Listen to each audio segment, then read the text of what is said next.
Hello everyone, good morning. Welcome back to my channel aspirants struggle. कोई फ़र्क नहीं पड़ता कि आपकी ज़िंदगी में कितनी बुरी चीज़ें चल रही हैं।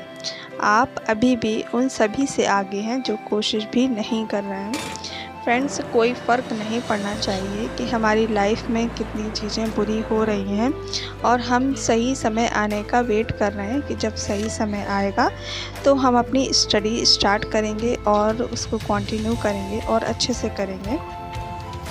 तो फ्रेंड्स, उससे कोई फ़र्क नहीं पड़ता कि आपकी ज़िंदगी में कौन सी चीज़ें बुरी चल रही हैं, और आप उसका वेट मत करिए कि जब समय अच्छा आएगा तब हम स्टार्ट करेंगे और अभी बहुत टाइम है, और जब अच्छा समय आएगा तभी हम अपनी स्टडी को कंटिन्यू करेंगे। बल्कि अपनी स्टडी को कंटिन्यू करते रहें। और ज़िंदगी में कितनी भी बुरी चीज़ें चल रही हैं, आप अभी भी उन सभी से आगे हैं जो कोशिश भी नहीं कर रहे हैं। फ्रेंड्स, जो कोशिश भी नहीं कर रहे हैं तो उससे आप अभी आगे हैं। Hello everyone, good morning. Friends, मैं क्वेश्चन कुछ पढ़ रही थी। PYQ है। तो क्वेश्चन है, मानव नेत्र का वह भाग जिस पर प्रतिबिंब बनता है क्या कहलाता है? ऑप्शन ए पुतली, कॉर्निया, रेटिना, आइरिस। आंसर इसका हो जाएगा रेटिना। फिर है, पेशीय श्रांति निम्नलिखित में से किसके संचयन के कारण होती है? कोलेस्ट्रॉल के कारण, लैक्टिक अम्ल के कारण, और सी लिपोइक अम्ल के कारण। फिर डी है ट्राइग्लिसराइड्स। तो क्या होता है? लैक्टिक अम्ल के कारण। फ्रेंड्स, गोल्डन धान अच्छा स्रोत है तो किसका अच्छा स्रोत है? ऑप्शन ए वसा का, बी प्रोटीन का, सी विटामिन ए का, और डी विटामिन बी का। तो आंसर है इसका विटामिन ए का, गोल्डन धान। फिर पीत ज्वर का संचारण होता है किसके द्वारा होता है? एडीज द्वारा, क्यूलेक्स द्वारा, और नर एनोफिलीज द्वारा, मादा एनोफिलीज द्वारा। तो आंसर इसका एडीज के द्वारा इसका पीत ज्वर का संचारण होता है। फिर है क्वेश्चन, निम्नलिखित पशु समूहों में से कौन सा एक बदलती हुई पर्यावरणीय दशाओं में स्थिर देह तापमान बनाए रखता है? तो कौन देह तापमान बनाए रखता है? पक्षी, या उभयचर, या फिर मत्स्य, या सरीसृप। तो आंसर इसका हो जाएगा पक्षी, जो है स्थिर देह तापमान बनाए रखता है। फिर क्वेश्चन है, श्वेत रुधिर कणिकाएं, इसके बारे में बताना है। ऑप्शन 4 दिए हैं, ए बी सी डी। ए है, संक्रमण के विरुद्ध प्रतिरक्षा के रूप में काम करती है, ऊर्जा के स्रोत के रूप में काम करती है, रक्त का स्कंदन करती है, फेफड़ों से ऊतकों तक ऑक्सीजन के वहन के माध्यम का काम करती है। तो आंसर इसका हो जाएगा संक्रमण के विरुद्ध प्रतिरक्षा के रूप में काम करती है। हमारे ब्लड में श्वेत रुधिर कोशिकाएं पाई जाती हैं और लाल रुधिर कोशिकाएं पाई जाती हैं, जिनको WBC एंड RBC बोलते हैं, red blood cells and white blood cells. तो ये क्या कार्य करती हैं?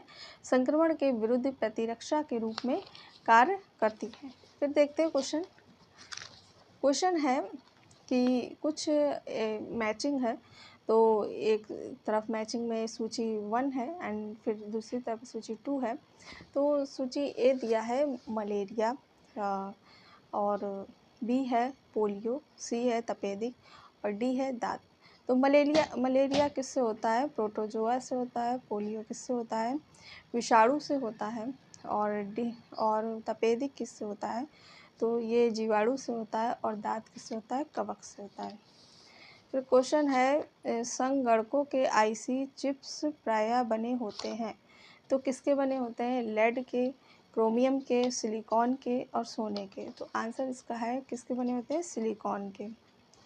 फिर क्वेश्चन है, समवर्ती सूची पहली बार लागू की गई थी, कब लागू की गई थी?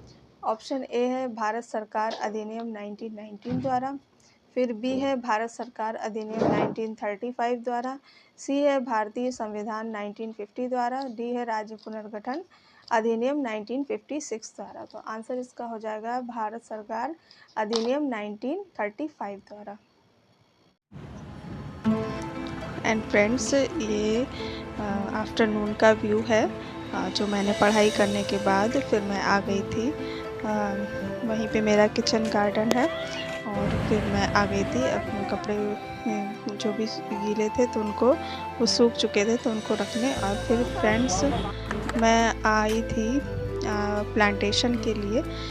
कुछ पॉट मुझे लेना थे, तो फिर मैं पॉट लेने के लिए आई थी, जो बहुत ही अच्छे लग रहे थे देखने में फ्रेंड्स। और फ्रेंड्स, हमारे जीवन में उतार चढ़ाव तो आते ही हैं, और हमें उन उतार चढ़ाव से कभी भी घबराना नहीं चाहिए। हमारी लाइफ में कभी भी चीज़ें एक जैसी नहीं चलती, कभी उतार आता है तो कभी चढ़ाव आता है। तो फ्रेंड्स, हमें नॉर्मली रहना है, एंड जिस वे में हम अपनी स्टडी को कंटिन्यू कर रहे हैं तो करते रहना है। एंड फ्रेंड्स, ये मेरे किचन गार्डन में ये मैंने कुछ दिन पहले ये मैंने कुछ बीजों को बोया था। इसे मूली है, ये मेथी है, बहुत अच्छे से ग्रो हुई है फ्रेंड्स। एंड गोभी की पौध को भी लगाया था। और ये फ्रेश वेजिटेबल्स को तोड़ने में बहुत ही ज़्यादा आनंद आता है, और उसको बनाकर खाने में भी बहुत अच्छा लगता है। ये इवनिंग का व्यू है। Bye bye and take care. Channel पसंद आया तो सब्सक्राइब कर लें।